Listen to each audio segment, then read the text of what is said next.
Hello everyone, this is Mayank and आपका फिर से मेरे वीडियो लेक्चर में स्वागत है। ठीक है, आज हम क्या करेंगे ना, आज हम slope of the line detail में डिस्कस करेंगे। डिटेल में डिस्कस करने का मतलब है केवल और केवल बेसिक्स डिस्कस करेंगे इसकी कि स्लोप होती क्या है। एंड मैं आपको बता दूं, ये 9th 10th 11th तीनों के लिए इंपॉर्टेंट है, बराबर बराबर इंपॉर्टेंट है। माइंड इट, आप 9th वाले ये मत सोचना कि यहाँ 11th लिख दिया तो ये इसका हाई फाई कंसेप्ट होगा। बच्चे इसको जानबूझ के डराया जाता है कि 11th वाले कंसेप्ट है। जैसे कि आप कोई चीज़ पढ़ते हो ना, कुछ चीज़ पढ़ते हो तो आपको कुछ सीख मतलब जब टीचर्स आपको पढ़ाते हैं तो आपको उस समय ये रीज़न दे दिया जाता है कि आप इसको हायर स्टडीज़ मतलब हायर क्लासेस में पढ़ोगे। लेकिन हम क्या करेंगे ना, हम तो अभी ही पढ़ते चलेंगे, हम अभी पढ़ते चलेंगे ताकि आपका कंसेप्ट क्या होगा, अच्छा स्ट्रांग हो जाएगा। और आपकी पकड़ जो होगी ना, ये फिजिक्स एंड मैथ्स में तो मैं इतना कर दूंगा कि आपकी पकड़ एक नंबर हो जाएगी। ये 11th के लिए एक ही वीडियो है, ठीक है। 11th की वीडियो मैं अभी नहीं डालूँगा क्योंकि मैं अभी 9th एंड 10th देख रहा हूँ। अगर तीनों तरफ देखो, आप कुछ भी चीज़ करोगे ना, अगर आप करने उसको बाँट देते हो तो फिर कचरा हो जाता है यार, समझो। जो कंटेंट आ रहा है ना, सारा घुल मिल जाएगा, फिर मज़ा नहीं आ पाएगा। इसीलिए 9th और 10th में अच्छे से कर सकता हूँ, इसीलिए मैं 9th और 10th की कंसेप्ट को है ना अभी पहले तो स्ट्रॉन्ग करने में आपकी हेल्प करूँगा। तो ये हूँ मैं। तो कई बच्चे पूछ रहे थे कि भैया आप हो तो चलो ठीक है, आप करते क्या हो। देखो मैं बता दूँ, मैं केवल अभी 18 साल का हुआ हूँ। अभी मैं 18 साल का हुआ हूँ, ये आप लोगों ने बोला मुझे पर्सनली, तो मैं आपको बता रहा हूँ। मैं अभी अभी 18 साल का हुआ हूँ एंड मैं 12th पास आउट हूँ JNV जसपुर, ये जो कि छत्तीसगढ़ में लोकेटेड है। अगर आप कहीं छत्तीसगढ़ के अंडर से देख रहे हो तो बहुत बढ़िया है। अगर आप बाहर से देख रहे हो तो ये छत्तीसगढ़ आप लोगों ने सुना होगा कि एकदम बीच में है इंडिया के, वहाँ पे लोकेटेड है। एंड उसके एक डिस्ट्रिक्ट है ना जसपुर, में वहाँ से मैंने JNV जसपुर से अपनी 12th कंप्लीट की है। एंड हाँ वही है, 12th मैंने PCM से कंप्लीट की। 12th कंप्लीट जब मैं कर लिया तो मेरे 12th में उतने अच्छे खासे परसेंट तो नहीं आ पाए। एंड इसके परसेंट ना आने के पीछे एक बहुत बड़ा कारण है कि वो एक 11th की इंसिडेंट की वजह से, 11th के एक छोटी सी इंसिडेंट ने पूरी मेरी 12th बर्बाद कर दी। ठीक है, खैर ये तो अभी सॉर्ट आउट हो गया है एंड अभी मैं आपको पढ़ा रहा हूँ। ठीक है, आप देख रहे हो ना, मैं आपको अभी रेगुलर स्टडीज़ ला रहा हूँ आपकी। तो आज हम क्या करेंगे, स्लोप ऑफ द लाइन के बारे में डिटेल में, मतलब detail in the sense 9th and 10th के लिए डिटेल, एंड 11th आपके लिए तो बेसिक्स है यार। लेकिन आप भी देखना इसको, आपको ऐसा कंसेप्ट बहुत मज़ा आ जाएगा देखने में। चलो तो स्टार्ट करते हैं। अब देख लेते हैं स्लोप ऑफ द लाइन होती क्या है। अब देखो स्लोप ऑफ द लाइन क्या है। स्लोप का सीधा सा मतलब आप हिंदी में, अगर टिपिकल हिंदी में बोलो तो आप ढलान से लगा सकते हो। ठीक है, आप ढलान से लगा सकते हो। लेकिन अगर एक स्टैंडर्ड सा मैथमेटिक्स के हिसाब से इसका डेफिनेशन देखा जाए तो इसको क्या बोलते हैं, tangent of the angle made by the line, ठीक है, with positive axis in anti clockwise direction. अब बोलोगे भैया आप तो ये बता दिए, हमें तो कुछ समझ में नहीं आया। मैं बताता हूँ। सपोज दैट जैसे कि ये कोई लाइन है, ये जैसे कोई लाइन है, ये लाइन मैंने L बोल दी। अब ठीक है, ये अब देखो मैंने आपको प्रीवियसली जो है ना, प्रीवियसली आपको कोऑर्डिनेट ज्योमेट्री पढ़ाया। कोऑर्डिनेट ज्योमेट्री के बाद मैंने आपको ट्रिग्नोमेट्री पढ़ाया। तो आपको कुछ समझ में आ रहा है कि नहीं, मैं पूरे एक स्ट्रैटेजिक वे में आपका बेस बिल्ड कर रहा हूँ। ठीक है, मैं ऐसी ऐरे गैरे टॉपिक्स नहीं उठा रहा हूँ, मैं वही टॉपिक उठा रहा हूँ जो कि आपका बेस बिल्ड करने में बहुत ज़्यादा इंपॉर्टेंस प्ले करेगा आगे फ्यूचर में। तो यही है, पहले तो मैंने आपको कोऑर्डिनेट ज्योमेट्री पढ़ाया था एंड उसके बाद मैंने आपको ट्रिग्नोमेट्री पढ़ाया। तो देखो इसमें कोऑर्डिनेट ज्योमेट्री तो यूज़ हो गई ना, ये प्लेन वाली यूज़ हो गई। एंड उसके बाद जो है ना ये टेंजेंट यूज़ हो गई। टेंजेंट किस में आई थी, टेंजेंट मतलब टेन थीटा, ये आपकी ट्रिग्नोमेट्री में मैंने पढ़ाई थी ना। तो ये है। अब देखो टेंजेंट मतलब कि जो ये है ना, ये लाइन है, मान के चलो कोई सी भी लाइन है ऐसे। तो ये जो लाइन एक्स एक्सिस के साथ में अब आपको anti clockwise direction and clockwise direction आती होगी, हमसे सोचता हूँ। ये जो है ना, ये ऐसे, ये है क्लॉकवाइज डायरेक्शन। ठीक है, क्लॉक जैसे चलता है ना, क्लॉक की जो सेकंड वाली कांटे ऐसे ऐसे चलती है ना, वो है क्लॉकवाइज डायरेक्शन। एंड उसके उल्टा अगर ऐसे चलूँ तो वो एंटी क्लॉकवाइज डायरेक्शन है। तो हमें इसमें क्या देखना है, हमें इसमें देखना है anti clockwise direction. Suppose that ये है x axis and x axis और ये है वाई एक्सिस। तो जो कोई लाइन है ना, लाइन यहाँ पे बनी, कोई एंगल थीटा सबस्टेंड की यहाँ से। एंड ये थीटा कैसे लेनी है, थीटा कैसे लेनी है, मैं बार बार आपको फोकस करा रहा हूँ। ये थीटा एंटी क्लॉकवाइज ऐसे लेनी है और पॉजिटिव एक्स एक्सिस से ही लेनी है, पॉजिटिव एक्स एक्सिस से लेनी है। एंड ये जो थीटा आ गई ना, थीटा की जैसे थीटा की वैल्यू 30 डिग्री आ गई तो इसकी मैं 10 ले लूँगा। 10 30 मैंने आपको टेबल बताया था ना, तो उससे चेकआउट करना इसकी वैल्यू कितनी होती है और कमेंट करना। ठीक है, तो ये है, ये क्या हो जाएगी, उसी की स्लोप मतलब उसकी 10 थीटा की वैल्यू। एंड इसको क्या करते हैं ना, इसको हम स्मॉल m से भी डिनोट करते हैं।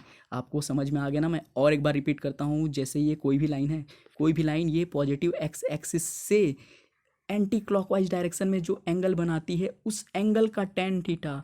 अब इससे अच्छे वे में आपको मैं कैसे एक्सप्लेन कर सकता हूँ, यही है स्लोप।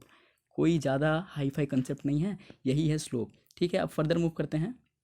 अब देखो ये नोट है ना, नोट है, देखो स्लोप क्या हो सकता है, स्लोप पॉजिटिव कब कब होगा। अब देखो टेन थीटा की वैल्यू आप लोगों ने पढ़ी थी ना 4 कॉलम में, तो एक ही जो आता था 1090 की वैल्यू तो अनडिफाइंड आई थी। अगर आपने पहले वो वीडियो नहीं देखा है तो मैं आपको पहले बोलूँगा कि जाके उसको देखो, क्योंकि ये पूरा स्ट्रैटेजिक वे में मैं आपको लेके जा रहा हूँ, लाइन बाय लाइन। ठीक है, तो आप जाके पहले उसको देखो। तो स्लोप क्या है ना, स्लोप कब पॉजिटिव होगी, जब ये एंगल है ना, ये एंगल है, ठीक है, सॉरी, ये एंगल जो है, ये एंगल 0 से 90 डिग्री के बीच में होगी। ठीक है, 90 डिग्री के बीच में होगी। माइंड इट बराबर नहीं है यहाँ पे, इक्वल टू नहीं है। ठीक है, इक्वल टू नहीं है यहाँ पे। ठीक है, ये 0 से 90 से छोटी होगी एंड 0 से हमेशा बड़ी होगी। ठीक है, तब उसका स्लोप क्या होगा, तब उसका स्लोप पॉजिटिव होगा। एंड आप अभी टेन थीटा की वैल्यू पे मत जाओ। ठीक है, ये बेसिक लेक्चर है। ठीक, अगर आप ट्रिग्नोमेट्री एकदम डिटेल में पढ़ लेते हो 11th में ना, तो उसके बाद ये इंट्रोड्यूस होगा आपसे। एंड जो ये है ना, ये स्लोप लोप डिस्कस कर रहा हूँ मैं, ये 11th की स्ट्रेट लाइन वाली चैप्टर में आप पढ़ोगे मैथ्स में। ठीक है, तो ये है, यही हो गई आपकी ये थीटा। तो ये स्लोप जो है वो हमेशा पॉजिटिव कब होगी, जब थीटा की वैल्यू मतलब एंगल की वैल्यू 90 डिग्री से कम एंड 0 डिग्री से बड़ी होनी चाहिए। ये कंडीशन है आपकी स्लोप पॉजिटिव होने के लिए। एंड इसके बाद आगे मूव करता हूँ, तो आगे है ना नेगेटिव स्लोप। अब देखो बच्चे, नेगेटिव स्लोप कब होगी, ये आप जनरली वैल्यू पे मत जाओ। ये टेन थीटा की वैल्यू ना अगर 90 से ज़्यादा हो जाती है तो नेगेटिव वैल्यू आती है, ये आप सिंपल सी बात समझ लो। एंड ज़्यादा डिटेल में मत जाओ। ये क्या है, ऐसा ये लाइन है, तो ये जो लाइन है ना, ये अगर 90 डिग्री से बड़ी, मतलब ये जो एंगल है, ये लाइन है, ये लाइन एक्स, पहले तो स्लोप क्या होती है, स्लोप ये होती है कि ये जो लाइन है, ये पॉजिटिव एक्स एक्सिस के साथ में एंटी क्लॉकवाइज डायरेक्शन में जितनी एंगल बनाएगी उसी की मैं टेन थीटा ले लूँगा, तो यही होती है ना स्लोप। तो स्लोप तो ये हो गई, तो इसमें क्या हो जाएगा, इसमें हो जाएगा एट द रेट को ये समझना कि ये थीटा है, ऐसा समझना। ठीक है, ये थीटा है, तो ये थीटा हो गई। तो इसमें क्या होगा, 180 डिग्री से, ठीक है, फिर से देख लो, 180 डिग्री से क्या होगी, कम होनी चाहिए एंगल। एंड 180 डिग्री मतलब ऐसा होता है ना, 180 डिग्री समझ रहे हो ना, ऐसा होता है 180 डिग्री। तो इससे तो थोड़ा थोड़ा ऐसा, ऐसा नहीं होना चाहिए एकदम प्लेन, ऐसा, इससे थोड़ा बड़ा, ऐसे ऐसे ऐसे ऐसे एंड 90 से कम होना चाहिए। ठीक है, तब इसकी स्लोप क्या बोलूँगा मैं, तब इसकी स्लोप बोलूँगा नेगेटिव होगी। ठीक है, ये कैसे आई, ये टेन थीटा की वैल्यू से आती है। अब आप 9th एंड 10th क्लास में हो तो आपको ज़्यादा परेशान होने की ज़रूरत नहीं है। 11th वाले को डेफिनेटली परेशान होने की ज़रूरत पड़ेगी, क्योंकि उन्हें इसी डिटेल में पढ़ना है। ठीक है, बाद में। अब इसके बाद करूँगा, देखो ना, स्लोप ऑफ, जैसे ये है नॉट डिफाइंड। देखो स्लोप जो है ये नॉट डिफाइंड होगा, कब नॉट डिफाइंड होगा, when line is parallel to Y axis. Mind it, एक बार खुद से पढ़ो आप। स्लोप है ये नॉट डिफाइंड होगी, कब नॉट डिफाइंड होगी, जब लाइन पैरेलल होगी वाई एक्सिस के एंड परपेंडिकुलर होगी एक्स एक्सिस के। अब देखो, जैसे कि ये है लाइन अपनी एल, ठीक है, ये लाइन है, एंड ये लाइन जब भी वाई एक्सिस के पैरेलल हो जाएगी, एंड अब जाहिर सी बात है वाई एक्सिस के पैरेलल होगी तो एक्स एक्सिस के परपेंडिकुलर होगी ना बच्चे, यहाँ 90 डिग्री बनेगा। तो आप क्या समझे, आप ये समझे, आप तो ये एंगल देखोगे, ये एंगल आ गई 90 डिग्री। एंड 1090 की वैल्यू क्या होती है बच्चे, 1090 की वैल्यू होती है अनडिफाइंड। ठीक है, नॉट डिफाइंड। तो इस समय क्या हो जाएगा, स्लोप इज़ नॉट डिफाइंड। उम्मीद है आपको ये चीज़ समझ में आ गई होगी। ठीक है, अब आगे मूव करता हूँ। आगे है स्लोप। स्लोप क्या है, जीरो हो जाएगी। कब कब जीरो होगी, जब जो है ना, जब ये लाइन है, line parallel to X axis होगी, एंड जो ये है परपेंडिकुलर टू वाई एक्सिस होगी। मतलब समझ में आया, कुछ क्लिक किया कुछ। ठीक है, इसका मतलब ये है कि tan जीरो की वैल्यू क्या होती है, सीधी सी बात जीरो होती है। तभी ना स्लोप की वैल्यू जीरो आ गई, हमें वही ना करना था। तो इसमें अगर देखो ये है ऐसा, तो ये तो इसी प्लेन पे मैं इसको, जैसे ये है ना, मैं इसको उठा के यहाँ पे मर्ज कर दिया। ठीक है, यहाँ पे मर्ज कर दिया उठा के, तो एक्स एक्सिस से ये कितना एंगल बनाया बच्चे, बच्चे तो 0 डिग्री बनाया ना। कहाँ कहाँ ये कोई इंक्लिनेशन पे है, नहीं है ना किसी इंक्लिनेशन पे, ये सेम बनाया, ये इसी के साथ मर्ज हो गया, इसीलिए tan जीरो लिया मैं। एंड tan 0 डिग्री की वैल्यू तो जीरो हो जाती है। अगर आपने प्रीवियस लेक्चर नहीं देखा है तो पहले जाके उसे देखो, ट्रिग्नोमेट्री मैंने समझाया। अब देखो अगला कंसेप्ट आ जाता है। अगला कंसेप्ट क्या है, इंटरसेप्ट क्या होता है। अब आप सोच रहे होगे इंटरसेप्ट क्या होता है, इसका बहुत आसान सा जो ये है, इंटरसेप्ट मतलब लेंथ, सीधी सी बात। जैसे ये है ना, ये वाई मिस हो गया है एंड ये एक्स है। ठीक है, तो ये जो है ना, कोई भी लाइन ऐसे जो वाई एक्सिस में जितनी लेंथ कट करती है, मतलब इंटरसेप्ट करती है, ठीक है। और जो ये तो वाई एक्सिस की हो गई, ये एक्स एक्सिस की, ठीक है। जितनी लेंथ ये कट करती है ना ओरिजिन से लेके यहाँ तक, तो इसको क्या बोलते हैं, X intercept and Y intercept. जैसे ये ए है ना, ये क्या हो जाएगी आपकी एक्स इंटरसेप्ट, ये एक्स है, ठीक है। एंड जो ये बी है, बी क्या हो जाएगी आपकी वाई इंटरसेप्ट। और दोनों पॉजिटिव है ना बच्चे, दोनों पॉजिटिव हैं इस केस में। एंड उसी के बाद अगर मैं बात करूँ, जैसे लाइन अगर ऐसी चली गई, लाइन अगर ऐसी चली गई तो क्या होगा, ये तो हो जाएगा पॉजिटिव इंटरसेप्ट बी। बी क्या है आपकी वाई इंटरसेप्ट है, वो ये वाई होती है ना, एंड ये एक्स, ठीक है। कोऑर्डिनेट ज्योमेट्री में पढ़ाया आपको। फिर इसके बाद ये क्या हो जाएगी, लेंथ है। लेंथ अगर आपको लेना रहेगा कि लेंथ तो नेगेटिव नहीं होगी ना, लेंथ नेगेटिव कैसे होगी बच्चे, लेकिन अगर हमें दिखाना है तो इन नेगेटिव इंटरसेप्ट दिखाते हैं, इसीलिए माइनस ले। हमें क्या पता चलता है कि ये इस तरफ आया है, वही साइन कन्वेंशन, ये इस तरफ इंटरसेप्ट किया है, नेगेटिव ए का मतलब। उम्मीद है आपको इंटरसेप्ट समझ में आ गया होगा। इंटरसेप्ट मतलब कोई line X axis and Y axis में ओरिजिन से लेके कितना डिस्टेंस कट कर रही है, समझ गए, आ गया ना, ठीक है। अब चलो, अब देखते हैं ना नोट, और ये है इंपॉर्टेंट कंसेप्ट, ठीक है एकदम, इसको अच्छे से सुनना, इसको मैं धीरे धीरे एक्सप्लेन करूंगा। देखो, if a line make equal intercept on both axis then slope is +1 और -1।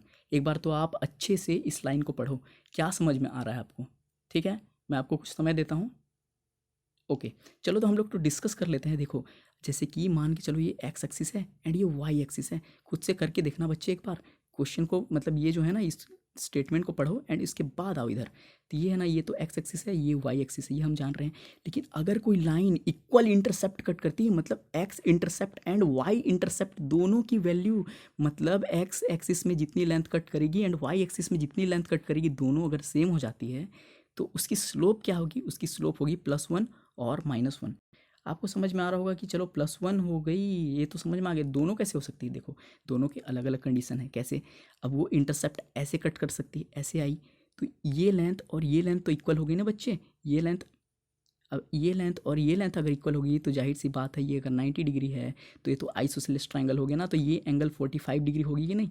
ये एंगल जब 45 डिग्री हो जाएगी तो ये तो एंगल सम प्रॉपर्टी से ये कितना हो जाएगा, 180 माइनस अगर मैं 45 करूँ तो ये आ जाएगा आपका 135 डिग्री। तो 135 डिग्री बन रही है इस लाइन की यहाँ से, ठीक है, एंटी क्लॉकवाइज डायरेक्शन में इधर बन रही है। तो 135, एंड आपको बता दूँ 135 की वैल्यू होती है -1। आपको पता नहीं होगी तो ये आप याद कर लो, 135 डिग्री की वैल्यू होती है -1। तो इस केस में क्या हो जाएगा, इस केस में क्या हो गया, इसकी स्लोप हो गई नेगेटिव। तो क्या समझ में आया, जब सेम साइन हो ना, जब सेम साइन हो, ठीक है, इंटरसेप्ट की सेम साइन हो, प्लस प्लस साइन हो, तो क्या हो जाती है उस केस में, उस केस में हो जाती है आपकी जो स्लोप की वैल्यू वो -1 हो जाती है। एंड इसके बाद बात करूँ, जैसे कि अब इंटरसेप्ट ऐसे भी तो बन सकता है, ऐसे चलेगी लाइन कोई, तो ये भी वैल्यू ए होगी एंड ये भी वैल्यू ए होगी। एंड आपको अब क्या देखना है कि ये ए और ए हो गई, तो ये तो आइसोसेलेस ट्रायंगल फिर से हो गई। अब फिगर के ऊपर मत जाना, सिमेट्रिक नहीं दिख रहा है, लेकिन मैं आपको बताना चाह रहा हूँ। तो ये जो हो जाएगी, ये 90 थी, तो ये दोनों मिला के 90 होते, तो ये क्या हो जाएगा, हाफ हाफ हो जाएंगे, तो ये 45 हो जाएगा। उम्मीद है ये सब चीज़ समझ में आ रहा होगा आपको, बहुत ही बेसिक से यार। तो ये हो जाएगी 45 ना। तो हमें तो क्या लेना है, हमें इसको नहीं देखना है अभी, इधर उधर कुछ मत देखो, इसको देखो ये कितना एंगल इधर से बना। तो सीधी सी बात है ना, ये 45 डिग्री बना। एंड आपको 1045 डिग्री की वैल्यू नहीं पता, तो ये 1 होती है 1045 डिग्री। तो इस केस में क्या हो गया, इस केस में स्लोप हो गया 1, ठीक है, इस केस में स्लोप हो गया 1, इस केस में स्लोप हो गया -1। तो क्या समझ में आया, इफ स्लोप इज +1, अगर स्लोप +1 होता है, then X and Y intercept are of opposite sign, ठीक है। जब क्या है, स्लोप की वैल्यू पॉजिटिव होती है तो X intercept and Y intercept होते हैं अपोजिट साइन के। तो वही है ना बच्चे, ये है, ठीक है। इसको मत देखना क्योंकि पॉइंट ये इसको रिप्रेजेंट कर रहा है। क्या बोल रहा है कि अगर स्लोप +1 है, स्लोप +1 है, तो उसमें X intercept and Y intercept क्या होंगे ना, अपोजिट साइन के होंगे। देखो यहाँ पे ए है, यहाँ पे -a है, तो अलग अलग साइन के हो गए ना इंटरसेप्ट। भले इंटरसेप्ट की लेंथ सेम है लेकिन साइन अलग अलग हो गई ना, एक नेगेटिव एक्स एक्सिस पे आ रही है, एक पॉजिटिव वाई एक्सिस पे जा रही है। एंड इसी का जो दूसरा पार्ट है क्या है, if slope is -1 then X and Y intercept are of same sign. सीधी सी बात ना, अगर 10 मतलब स्लोप की वैल्यू -1 आती है, तो इस केस में क्या हो जाएगा, आपकी जो आपकी 135 डिग्री है ना, ये वाली कंसेप्ट यूज हो जाएगी एंड ये हो जाएगा -1। उम्मीद है आपको ये सब चीज़ समझ में आ गया होगा, बहुत ही बेसिक्स है, ठीक है। एंड इसके बाद मूव करता हूँ ना, ये है यूनिवर्सल फार्मूला। यूनिवर्सल फार्मूला है स्लोप निकालने का, इससे सारे क्वेश्चन सॉल्व हो जाते हैं। ये ऐसा फार्मूला है, तो इसको देख लेते हैं। Formula for finding slope of the line, किसी भी लाइन की हमें स्लोप निकालनी है ना, तो हमें ये जो फार्मूला है ये यूज करना है। अब ये 2 पॉइंट फार्मूला है, जैसे कि मैंने आपको कोऑर्डिनेट ज्योमेट्री में बताया था, ये 2,3 है इसकी कोऑर्डिनेट, एंड इसकी है 4,5 है इसकी कोऑर्डिनेट। ठीक है, ये दोनों की कोऑर्डिनेट दी हुई है ना, तो इसको मैं एक ठोक क्या मान लूँगा, एक ठोक को मैं मान लेता हूँ, जैसे इसको मैं x1, y1 ऐसा इंटरप्रेट कर देता हूँ, और इसको x2, y2 में मान लेता हूँ। ठीक है, तो इसकी फार्मूला क्या है, y2 minus y1, y2 minus y1, ठीक है, एंड x2 माइनस x1। खैर इसकी मैं जब क्वेश्चन कराऊंगा ना अभी आगे आपको, तो ये एकदम आपको अच्छे से क्लियर हो जाएगा। ठीक है, अब आगे मूव करता हूँ, तो ये है ना इंपॉर्टेंट ट्रायंगल, ये मुझे बहुत ज़्यादा डिस्कस करना था आपसे। ये है ना बहुत इंपॉर्टेंट ट्रायंगल है, हालांकि ट्रिग्नोमेट्री में मैं इसे डिस्कस कर सकता था, लेकिन उस स्लोप वाला कंसेप्ट आ जाता ना, इसीलिए मैं सोचा कि इसमें डिस्कस करूँगा। तो देखो क्या है ना, आपने ये वाला राइट एंगल ट्रायंगल तो पढ़ा ही होगा ना, ये देखा ही होगा ना, ये वाला कि ये साइड 3 होती है, ये साइड 4 होती है, एंड ये साइड 5 होती है। तो इस केस में ना बच्चे, जो ये सबसे छोटी वाली साइड होती है ना, इसके जो सामने एंगल होता है ना, ये हमेशा हमेशा 37 डिग्री होता है। ये याद कर लो अपने दिमाग में, ये हमेशा 37 डिग्री होता है। एंड जो जो ये 4 है ना, 4 के सामने में जो एंगल होती है, ये हमेशा 53 डिग्री होते हैं। ठीक है, ये याद रखना। एंड देख लो सिंपल सी बात, अगर मैं थीटा, इसको थीटा मानूँ, थीटा क्या है, रिप्रेजेंटेशन ऑफ एंगल, अगर मैं इसको थीटा मानता हूँ, तो इसमें केस में क्या हो जाएगा, टेन थीटा की वैल्यू हो जाएगी 3/4। क्यों होगी 3/4, क्योंकि ये परपेंडिकुलर एंड ये बेस, तो टेन थीटा की वैल्यू क्या हो जाएगी, अगर मैं थीटा 37 को मानता हूँ, तो परपेंडिकुलर इसके केस में ये हो जाएगी, तो पी हो जाएगी 3, एंड जो बेस हो जाएगी ये हो जाएगी आपकी 4।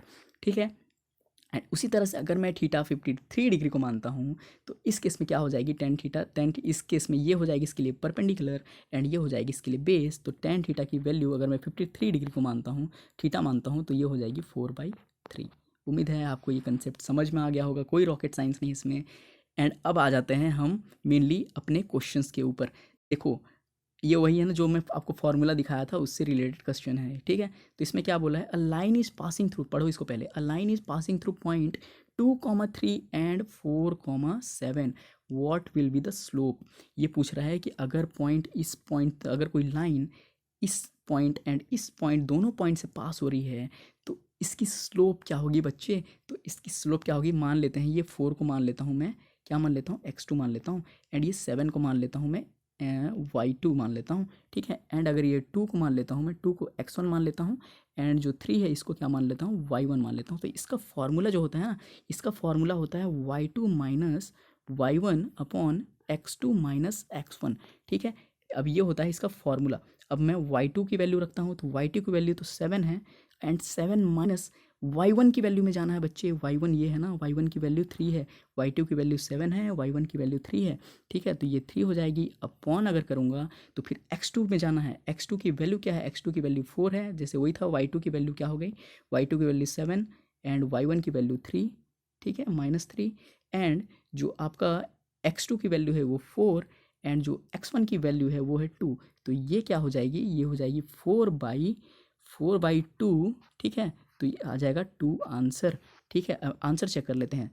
आप चलो इसका टिक करो, एक आंसर, आंसर आपका 2 आ गया, तो वेरी गुड। लेकिन आप इस क्वेश्चन के हिसाब से गलत आंसर दे रहे हो, तो इसको आगे भी तो पढ़ लो बच्चे। स्लोप क्या होगा, स्लोप तो +2 तो होगा ही, तो प्लस अगर 2 है तो 2 तो पॉजिटिव है ना, तो ये भी तो होगा। ठीक है, and it will be natural number, 2 क्या नेचुरल नंबर नहीं होता क्या, तो ये भी तो होगा। तो इसका आंसर क्या हो जाएगा, ऑल ऑफ द अबव। मैं ऐसे ही आपके लिए क्वेश्चन सेट नहीं करता, ये थोड़े टेक्निकल क्वेश्चन मैं सेट करता हूँ, ताकि आपका कॉम्पिटिटिव लेवल का थोड़ा आपका माइंडसेट डेवलप हो। ठीक है, एंड इसके बाद अब फर्दर मूव करता हूँ मैं, क्या है, line perpendicular to X axis having slope. क्या बकवास का क्वेश्चन। ठीक है, एकदम आसान। देखो ये क्या है, ये है एक्स एक्सिस अपना, एंड ये है आपकी वाई एक्सिस। क्या बोल रहा है, line perpendicular to X axis having slope. अगर कोई लाइन एक्स एक्सिस के परपेंडिकुलर है तो उसकी स्लोप क्या होगी, अरे भाई तो ये हो जाएगी ना, ये सपोज दैट ये लाइन है कोई एल, एंड ये है परपेंडिकुलर टू एक्स एक्सिस, यहाँ पे 90 डिग्री। तो इसकी स्लोप क्या हो जाएगी, 1090 निकालना है ना डायरेक्ट। 1090 की वैल्यू क्या हो जाएगी, नॉट डिफाइंड। जीरो क्यों होगी, नहीं होगी जीरो। अगर वो पैरेलल होती ना ऐसे एक्स एक्सिस के, तो होती वो जीरो के बराबर। नेचुरल नंबर नहीं होगी, कट। परफेक्ट स्क्वायर कहाँ से आ गया, ये भी कट। ठीक है, तो इसकी आंसर क्या हो जाएगी, डी, नॉट डिफाइंड। ठीक है, एंड आगे मूव करता हूँ। आगे वाला क्वेश्चन है ना, ये है ग्राफिकल। मतलब ग्राफिकल इससे आपको आंसर देना है। ये क्या है, which of the following graph has, ये नेगेटिव स्लोप। इन चारों ग्राफ को देख के बताने हैं कि किसमें नेगेटिव स्लोप है। तो देखो ऑप्शन तो चेक कर लेते हैं ना। ए ऑप्शन क्या बोलता है, मतलब ये है ऐसा, ये ऐसा है, तो ये लाइन है, तो ये तो 90 डिग्री बन रही है, तो इसकी स्लोप तो नॉट डिफाइंड हो जाएगी, तो ये तो आंसर होगा नहीं, हमें नेगेटिव पूछा है। इस केस में क्या हो जाएगी कि ये 90 से कम है एंड 0 से ज़्यादा है, तो ये पहला वाला केस लग जाएगा। और इसमें क्या हो जाएगा कि स्लोप हो जाएगी आपकी पॉजिटिव, हमें नेगेटिव पूछ रहा है। एंड इस वाले केस में क्या होगा ना, इस वाले केस में आपके लिए होगा कि देखो ये है ना थीटा, ये थीटा 90 डिग्री से ज़्यादा है एंड 180 डिग्री से कम है। ठीक है, अगर आप मेरे बातों को तुरंत ग्रैब नहीं कर पा रहे हो तो आप थोड़ा थोड़ा कम स्पीड में देखो मेरी वीडियोस को। ठीक है, यूट्यूब में अच्छी फैसिलिटी है, अगर आप चाहो तो मेरी वीडियो को 2x पे डबल पे देख सकते हो, 1.5x पे देख सकते हो। ठीक है, एंड आपको वो भी समझ नहीं आ रहा तो आप मेरी वीडियो को 0.75 में भी देख सकते हो, उससे कम मत करना, नहीं तो मैं आपको लगेगा कि आपको हंसी आ जाएगी मेरी आवाज़ सुन के। ठीक है, इतना से ज़्यादा या फिर नॉर्मल में देखो या पीछे कर करके देखो। ठीक है, तो ये क्या है ना, ये ऐसी हो गई, तो ये है ना, ये तो 90 डिग्री से ज़्यादा है एंड 180 डिग्री से कम है। तो इस केस में क्या बोलूँगा, इस केस में ये बोलूँगा कि इसकी स्लोप है ना, इसकी स्लोप है ये नेगेटिव, तो ये आंसर हो जाएगा अपना। एंड इस केस में क्या है, इस केस में ये है कि ये है पैरेलल टू एक्स एक्सिस, तो इसकी स्लोप तो 0 हो जाएगी बच्चे, 0 डिग्री, मतलब 0 डिग्री होगी एंड स्लोप भी, क्योंकि tan 0 की वैल्यू 0 होती है तो ये भी 0 हो जाएगी। उम्मीद है आपको ये समझ में आ गया होगा। एंड आगे मूव करता हूँ, ये आज का सबसे बेस्ट क्वेश्चन है, मैं तो मानता हूँ। ठीक है, क्या क्वेश्चन बोल रहा है, if tangent of any line, आराम से पढ़ो आप, if tangent of any line is equal to 3/4 then the line forming angle in clockwise direction with respect to X axis is. अब आपको डिकोड करना आया कि नहीं, क्या बोल रहा है, ये बोल रहा है कि कोई लाइन है, ठीक है, उसकी टेंजेंट है ना 3/4 है, मतलब कि tan थीटा की वैल्यू है वो है 3/4। ठीक है, tan थीटा की वैल्यू 3/4 है, तो आपको तो ये तो डिकोड करना आ जाना चाहिए कि tan थीटा की वैल्यू 3/4 तभी होगी जब ये 37 डिग्री होगी, तभी ना ये 3 होती है एंड 4 पीछे बताया मैंने आपको। तो tan थीटा इस केस में लिखूंगा तो क्या हो जाएगा, 3/4 हो जाएगा ना बच्चे। तो इस केस में क्या पता चला हमें कि थीटा की वैल्यू हो जाएगी आपकी 37 डिग्री। सपोज दैट ये है ऐसी, ये है आपकी एक्स एक्सिस एंड ये है आपकी वाई एक्सिस। अब ऐसे कोई लाइन जा रही है ना, ऐसे कोई लाइन, तो हमें इसकी स्लोप देख रखी है, tangent of any line, word मैंने चेंज कर दिया है, तो इसकी स्लोप है ना, स्लोप है 3/4, तो आपको एंगल ऑटोमेटिकली आपको समझ में आना चाहिए कि ये क्या हो जाएगा, 37 डिग्री होगा। तो ये 37 डिग्री जब हो जाएगा तो हमें पूछा क्या है, पूछा क्या है वो देख लेते हैं पहले, पूछा क्या है देन, तो आप देख लो आप कौन सा आंसर आपको लग रहा है, आप एक टिक कर लो। ठीक है, अगर आपका आंसर 37 है तो आप गलत हो, आगे देखो क्या है, तो ये है ना ऐसे, तो ये बन रही है 37 डिग्री, ये है एंटी क्लॉकवाइज डायरेक्शन में, एंड हमें पूछ क्या रखा है बच्चे, क्लॉकवाइज डायरेक्शन में।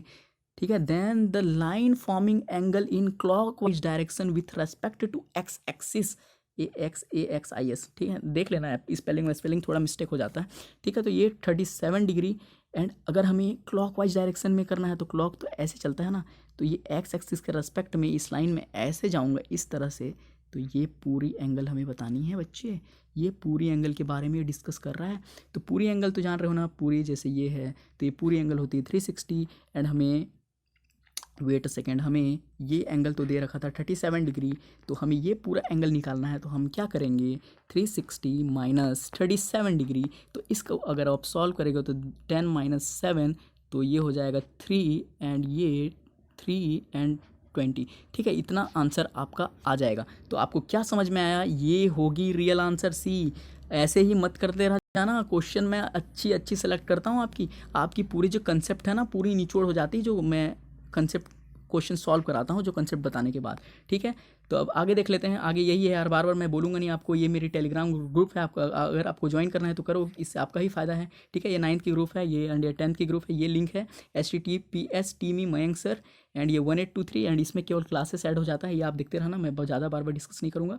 एंड अब बात कर लेते हैं comments of the wait second, okay, comments of the day की। अब बात कर लेते हैं कमेंट्स ऑफ द डे की। अब आज की कमेंट्स ऑफ द डे कौन है, ठीक है, ये प्रिंस दिग्गा है, ये क्या लिखते हैं, टू इजी भैया, थैंक्स। क्यों इजी नहीं होगा भैया, सॉरी प्रिंस, क्यों इजी नहीं होगा, क्योंकि मैं आपको पढ़ा रहा हूँ, मैं आपको जानता हूँ, क्योंकि मेरी एज भी आपके एज ग्रुप की है, समझे, मैं कोई हाई फाई चीज़ आपको नहीं बताता, मैं ऐसा बताता हूँ जिससे, क्योंकि मुझे पता है ना कि बच्चों को कहाँ डाउट आता है, क्योंकि मैं भी एक बच्चा ही हूँ। ठीक है, बच्चा नहीं हूँ लेकिन आप ही के एज ग्रुप का हूँ, तो मैं ये जानता हूँ। एंड इसके बाद है हमारे म्यूज़िक, ये क्या बोलते हैं, great video, can't wait for more.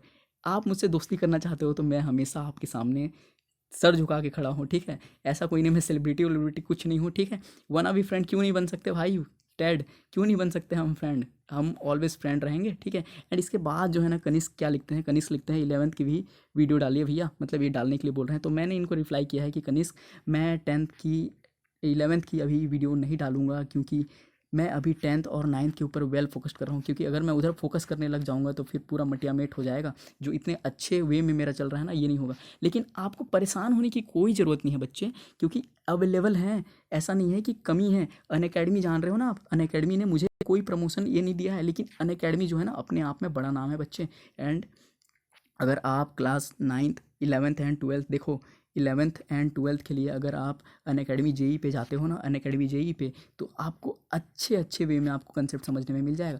And जब मैं लाऊंगा तब तो अलग बात ही है, क्योंकि मैं रिसर्च करके ही लाता हूँ अपनी वीडियोस, तो उस समय आपको डेफिनेटली हेल्प तो होगा। लेकिन अभी आप क्या करो, अभी आप अनअकैडमी, लॉकडाउन है ना, तो अनअकैडमी जेई में जाओ एंड उसमें जो है ना कंसेप्ट क्लियर कर लो एंड नोट पीडीएफ फॉर्म में डाउनलोड कर लेना। उनकी भी ग्रुप है कुछ टेलीग्राम पे, उसे ज्वाइन कर लेना, ठीक है।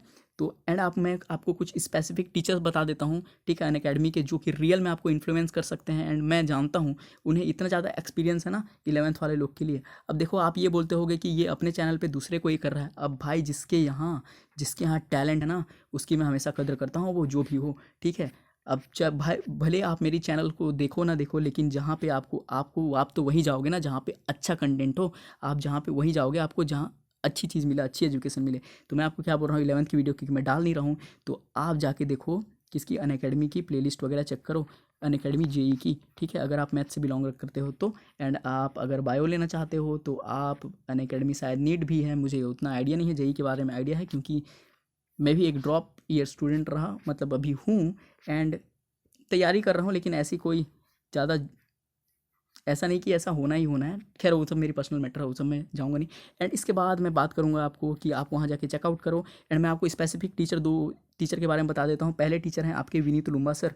विनीत लुम्बा ये मैथ्स पढ़ाते हैं। विनीत लुम्बा सर को आप फॉलो करो मैथ्स में, ठीक है, अनअकैडमी पे जाके। एंड दूसरी है ना, जो दूसरे हैं वो हैं आपके समीर चिंचोलीकर सर। ये आपको उसमें अनअकैडमी जेई पे लाइव क्लासेस भी लेते हैं, समीर चिंचोलीकर सर, ठीक है। एंड जो थर्ड है ना, ये थर्ड है आपके मनोज चौहान सर। मनोज चौहान सर शायद अनअकैडमी एक्सलरेट में आपको वेल एजुकेशन देते हैं। एंड आपको मैं दूसरे टीचर को नहीं बोलूँगा क्योंकि मैं इन्हें जानता हूँ अच्छे से, मैं इन्हें परख चुका हूँ। आप इन्हें डेफिनेटली फॉलो कर सकते हो। एंड और कई सारे लोग हैं, लेकिन ये है ना Vineet Lumba sir, Vineet Lumba sir and आपके Sameer Chincholikar sir and Manoj Chauhan sir, आप इन्हें ब्लाइंडली फॉलो कर सकते हो मैथ्स के लिए, ठीक है।